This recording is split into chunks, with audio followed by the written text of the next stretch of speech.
Ngayon ay magluluto tayo ng isang mabilisang merienda. Tara, magluto tayo ng tuna melt wrap. Maghihiwa lang tayo ng cucumber, hiwain lang natin siya ng maliliit. At gumamit lang ako ng kalahating sibuyas, hiwain mo lang siya ng maliliit na kagaya nito. Tapos imimix lang natin ang tuna, sibuyas, mayonnaise, hot sauce, optional lang yan, black pepper, salt. Mix lang natin yan bago natin ilalagay ang sweet corn, cucumber, cheddar cheese spread.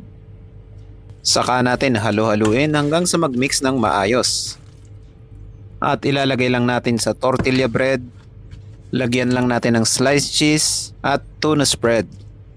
Babalutin lang natin yan na parang burrito. Saka natin ipapan-toast. Tostahin lang natin yung mga gilid-gilid niyan hanggang sa maging crispy.